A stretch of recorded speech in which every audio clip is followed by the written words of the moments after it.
Welcome to Created Healthy. I'm Dawn Combs. It's a common idea that God gave us everything we need in nature, but do we believe it enough to walk that out in truth? Often the very same people who say this go looking for answers on how to use food and medicine from man-made sources. Everything man creates comes with a user's manual. Why would God be any different? I challenge you to join me in seeking revelation about our body, mind, soul, and spirit health by digging into His written word and in practicing pure science in the visible world of His creation. Today I'm in 2 Kings 1 through 3, and it's no less busy than 1 Kings has been. In these 3 chapters, Ahab has died, his son Ahaziah has come into power, he falls through a lattice and becomes ill, and Elijah predicts his death. Elijah sits on a mountaintop and rains fire on troops. Some really, really great stories here. In chapter 2, Elijah and Elisha are out on the road, and Elijah knows he's about to be taken. So he he tells Elisha to speak up for what he wants before he's taken, and Elisha asks for a double portion of his spirit. This is definitely worthy of a whole conversation, but many people think this is a double portion of, he's greedy and he wants more than Elijah did, wants to be able to do more wonders than Elijah did. But this double portion idea is that he is inheriting like the firstborn son of Elijah. He wants to inherit the work that Elijah has been doing. And this is a commitment. It's a continued commitment, like we talked about yesterday, that Elisha wants to follow in Elijah's footsteps. And that is granted.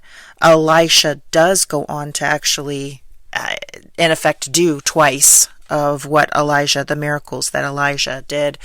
Really fascinating things here where, yet again, a prophet of God is able to split waters and walk across on dry land. This happens with Elijah and Elisha. And Elijah he dies. He is taken up in a whirlwind, and Elisha is able to see that. He's able to see the fiery chariot that comes to get Elijah, and this is the proof that his request to Elijah has been granted, and that he will be used in the same powerful way that Elijah was used. He is going to be privileged with the Holy Spirit coming upon him, and he will be privileged with the blessing of being able to be used by God to put forth prophecy and to perform miracles. We get to this story that is another head scratcher in Christianity, and you see it attempted to be explained all over the place. This story where now Elisha is traveling. He's traveling to Bethel, and Bethel is a known place.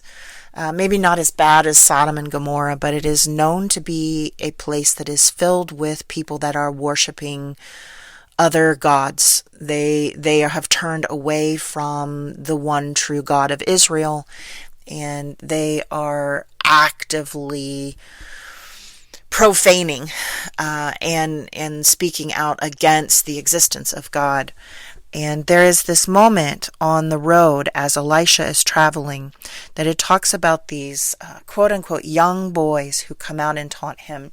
And the way that it gets told, and I have heard this story in passing. It's not one that I heard a lot growing up, but I have heard bits and pieces of this story. The idea that these young boys, these kids, these children came out onto the road and they taunted Elisha. And it's always said that they're taunting him because he's bald. So they're picking on his appearance, and that bears come out of the woods and maul and kill 42 children. And it's because Elisha has cursed them. And wow, that's a lot to chew on, because Elisha is this holy man of God. And how can this be reconciled? So I wanted to pick apart this story a little bit. So first of all, it's important that we understand the words that are being used here. And in the King James Version of the Bible, the way that the word for young lads or young men was translated, it was translated to be children. But this is a word that has been used for other young men of the Bible even up to age 28. So the notion is here that likely this is a group of young men, probably in their early 20s, that are coming out. 42 of the number get mauled by bears. And it says 42 of the number. So there is the suggestion this is a large group of men that have come out onto the road with one man of God who's walking. He doesn't have defenses. He's entirely defended by God. He's entirely provided for by God. So he is completely defenseless. And there is a crowd of more than 42 men who come out onto this road to begin to verbally abuse him. Next we go to, in taking apart this part of scripture, we go to what is it that they said. And they say, "Go up, bald head. Go on up, bald head." And the first, as I'm reading that, I'm thinking, how juvenile, how we've all been the victim of some sort of bullying like this at some point, where somebody is saying something that's just so, who cares? Who cares if they call Elisha bald here? What in the world does it really matter? He's on an important mission. He can walk away. But I think if you're putting yourself in the reality of this situation, you're looking at first, again, he's one man with this huge crowd of threatening men coming down upon him. And the truth of the matter isn't that they're actually talking about his appearance. There's much more going on here. So bald head at the time, that's not what we should be focusing on. It is what most people who retell this story focus on, this insult of being bald. At the time, bald would have been like leper. It would have outsider. It is somebody to call somebody bald or to pick on that aspect of them was something that was setting you apart. It made you suspect, maybe not as healthy looking, somebody that was not as virile and vibrant as other people that are accepted in society. So they're really talking about him being an outcast. There's no understanding of whether he actually had thinning hair or whether he was bald, and it doesn't really matter. The intention is to talk about him as somebody who isn't worthy of normal society. It's an attempt to other him, to put him as an outcast.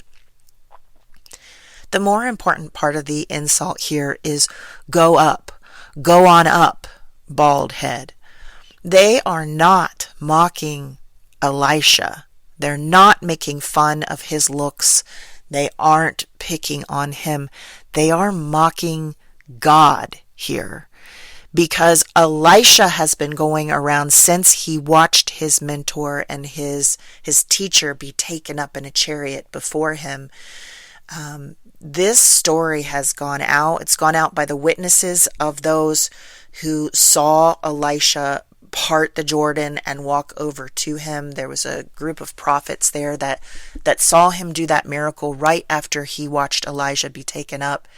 They recognized that this made him, that there was the spirit of Elijah on him, and he would have told them the story of what he had just seen on the other side of the Jordan before they saw him part the water. This is something that he's going around and witnessing to, and it's part of his authority as he is now stepping in. Elijah was well known. Now here comes Elisha, his student without Elijah, and he is sharing what he saw. He's continuing to speak to Elijah's authority as a prophet, and then he's using that pedigree to get people to listen to what he's saying. When they're telling him to go up, they're telling him, they're mocking the miracle that God did in front of Elisha, of taking Elijah up in the whirlwind, taking him up in the chariot of fire. As Elisha is telling this, they are mocking the veracity of God's activities, of God's miracles, of his signs, and they're mocking God's mission. Elisha is not out on his own. He's not out talking about his own authority. Elisha has taken on the role of prophet, and he is out speaking for God. He is in God's stead in human form talking to people, and the Spirit is upon him. So this is a big deal. This is not just a bunch of kids making fun of how Elisha looks. They are threatening out on the road outside of a town that is known to be worshiping other gods, to be blaspheming, and they are mocking God. In that moment, Elisha turns and it says he curses them. And looking deeper at this, I think about, I think likely cursed people in the same way that Elisha does here. And I think it's something to keep, it's the big message here in this story to keep in mind. I think Elisha probably said something to the effect of, God, be here, draw near to these men, look upon these men, be close to them. And that sounds like, well, gosh, that's God is a loving God, and that's not really a curse. But if you are found to be walking the wrong path, if you are found to be mocking God, imagine if, I think the thing that would be like this is if you were very, very ill and you were close to death and you decided to take that moment to swear at God, to curse God, to harm another, to break his commandments right then and there, right when God is likely closest to judging you, right when you are about to be drawn in front of him. It would be a dangerous time. Most people on their deathbed are trying to make amends, are trying to get right with God. This would be like right at that moment doing everything to anger God. The thing is we don't know. We don't know from moment to moment, unless we happen to be ill and deathly ill. We don't know that death is so near us. Some of us can be walking along. We don't know our hour. We don't know when God is ready to call us home or call our spirits back to him. And so it's really important in this instance, this is a great illustration of it. It's really important that we not be caught out doing something like mocking God in the moment that we get, that we are asked to return our souls. We don't know when that's going to happen. So Elisha doesn't curse them. He doesn't swear at them. He doesn't run at them or run from them. I believe in this moment he says, God, draw near. Because the worst thing that can happen in that moment when you are doing the absolute wrong thing would be for God to look at you closely. It would be the worst thing that anybody could ask of God in your behest, is to have God look at you when you are at your worst, when you are mocking him, railing against him, breaking his commandments. And I think it was the worst thing that he could do in a loving way, to say, draw near and look. I took a look at the bear aspect here, because I think we can again trivialize this and make it sort of cartoonish, that God allowed two bears to stumble out of the forest and kill these men, but it's very specific that it says two female bears. And if we think about that, why do bears maul humans in the wild today? Usually it's either over food, but most times it's a female bear who has felt threatened, who is being protective of her cubs. And in fact, we have 3 instances of in the Bible, the bears of this area would be the brown Syrian bear. And it's a really cool bear that is actually endangered. It's the only bear on the planet that we know of with white claws. It has straw-colored fur. Can be a rather large bear. But in 3 instances in the Bible, we are actually told of a mother bear's protectiveness for her cubs.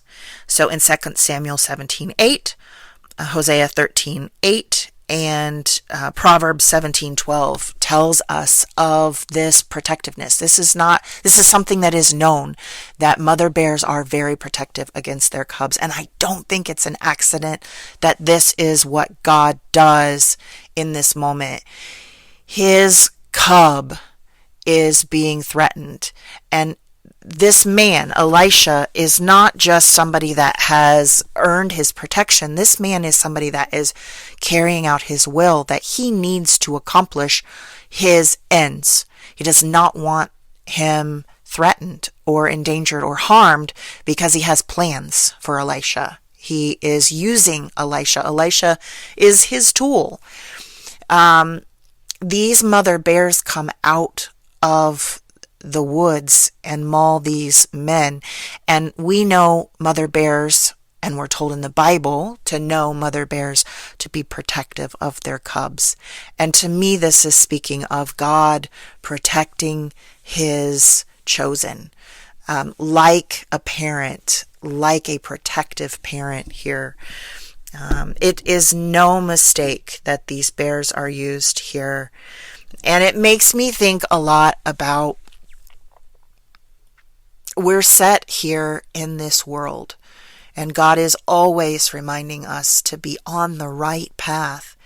Be on the right path. Be about God's business. Elisha is about God's business. And he asks God to come and look really closely right here in this moment. Elisha, that's dangerous for Elisha if Elisha isn't about God's business. If he has hatred in his heart or fear in his heart against these men, God's going to look at that too. He's standing right there. But God doesn't see that in Elisha. He sees the profanity. He sees the hatred. He sees the mocking of him in these men. And they are judged in that instant. And God uses creation and what he has created around him to do it. A known attribute of the natural world he uses to end these men. I think it's a really important thing for us to keep in mind the idea that it's important. Oh, it's so important that we don't slip, that we don't think it's okay to compromise, to step off of God's path and do our own way. Just this afternoon, I'm going to do my own way and it won't be a big deal because God's busy looking somewhere else. You just don't know. You don't know when your soul will be called home and you will be judged for how you were walking and what you were doing. Were you after God's heart, or were you after your own heart? Were you following another god? Were you worshiping other gods before the rightful God and creator of you and the universe? The men that were mauled were not mauled because they were picking on somebody and being bullies. God isn't petty.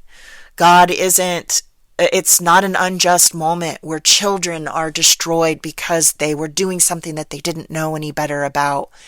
This is a moment for us to pay attention, that every breath, every step, everything that we do should be done with the intention of seeking God's heart and following along his path, because the she-bears, if we're caught out and we are destroyed in that moment, wow, it can be really dangerous to your health to mock God.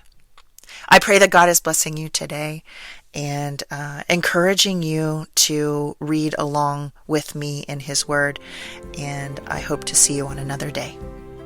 Thanks for listening. If you enjoyed this episode, please subscribe and share with a friend. And I'm always interested in hearing what God is laying on your heart. So drop me a rating or review, or join the conversation on Facebook, Instagram, or YouTube at Dawn Combs Really.